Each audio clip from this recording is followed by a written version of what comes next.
Hey guys, uh, so this is just a new thing I'm gonna be doing on this channel, just giving my thoughts on stuff.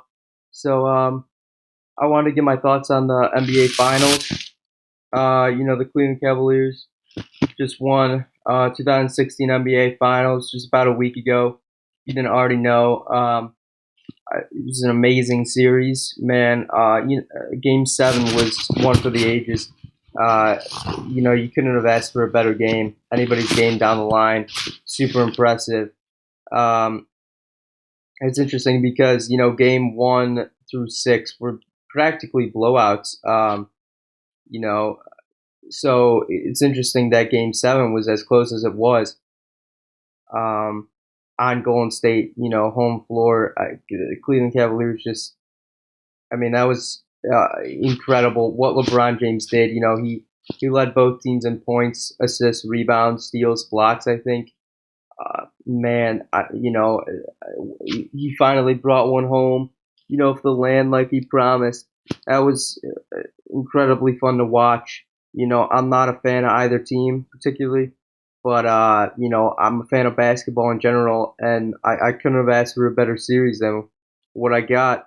You know, it's unfortunate Steph Curry didn't show up. Clay had a bad series as well. It would have been fun to watch. Curry, the first unanimous MVP in league history. I was expecting more from him, especially on his home floor. Game seven, he had a terrible series just like last year. And, obviously the thing with Draymond hurt. People were saying, it was unfair and it was rigged. He shouldn't have been suspended. But you got to keep in mind that Draymond got suspended because of he picked up four flagrant fouls throughout the whole playoffs. So he had a really bad foul in Houston. They were up by like 15. There wasn't even a second left on the shot clock. Game was over, and he fouled. I think it was Michael Beasley. That was pointless. And then the thing with OKC where he kicked Steven Adams in the groin, multiple times. So he picked up two there. That was he should have been suspended for that, if you ask me. They're lucky he wasn't. Golden State found a way back into the finals, and he LeBron, provoked him. He knew what he was going to do. I don't know if he knew exactly how he was going to react, but either way, Draymond, he lost it. He lost control. He let his emotions get to him in the finals, and you can't do that. Um, yeah, it's unfortunate, and I think he should. He has to take some blame for this one. Even though Curry and Clay, it should have been enough to win on their home floor in Game Five. Uh, LeBron, Kyrie figured out a way. Kyrie, man, that guy played out of his mind. This is practically his first finals appearance because he got injured last year, game one. I think halfway through. You know, um, yeah, he was having surgery just last year, and then what a year, what a difference a year can make.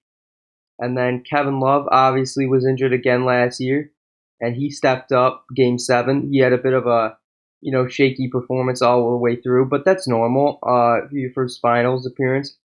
Um, but he stepped up big. Last minute, he played phenomenal. Deion Curry, and he was just really aggressive on the boards. He's a big reason why they won that game. But a lot of the credits got to go to LeBron and Kyrie. Kyrie hit that dagger. LeBron with the block. I mean, they played phenomenal together. Um, it'll be interesting to see what the Cavs do with Kevin Love. I think they should hold on to him. They might want to trade him. Um, but I think he still can find his place. In Cleveland, he's got to hit the corner shot, and I mean, I liked what he did, staying aggressive and going for rebounds and stuff, because that's what he used to be. In Minnesota, he was a machine over there. He was like 26 points, 12 rebounds. Since then, obviously, he's lost a lot of weight, and it's hard for him to body up in the post and attack the glass and stuff like that now, because he's mostly staying on the perimeter.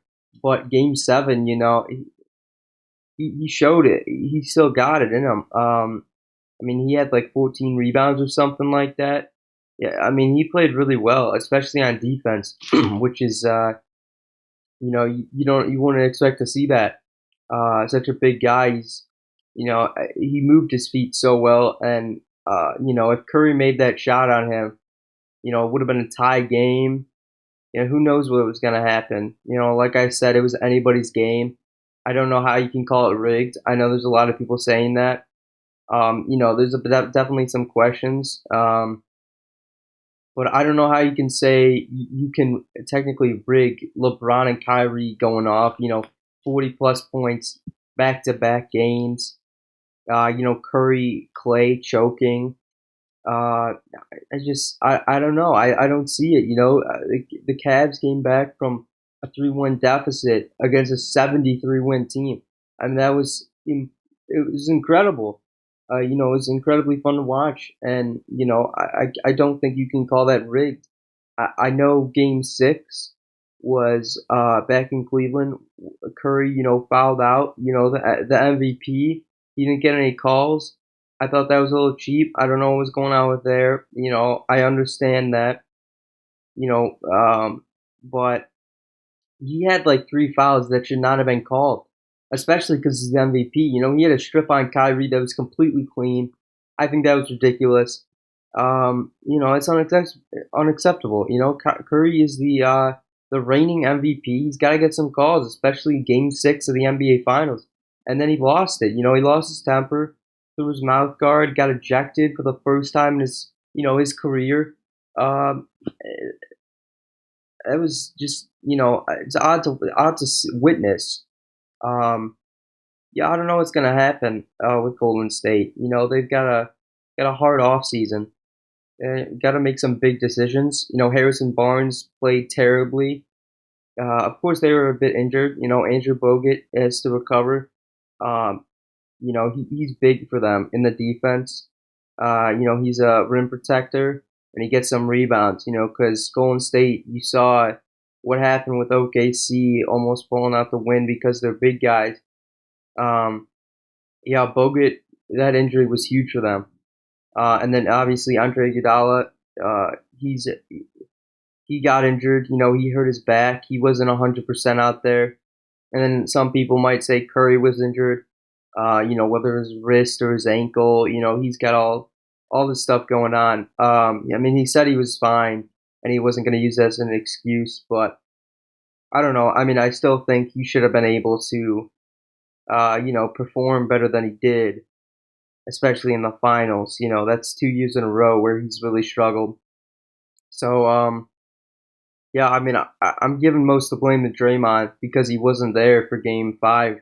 And honestly, they would have won, I think, if he was there, if he was playing. If he didn't get suspended. I think they would have found a way to win in 5 games, but, it cost them.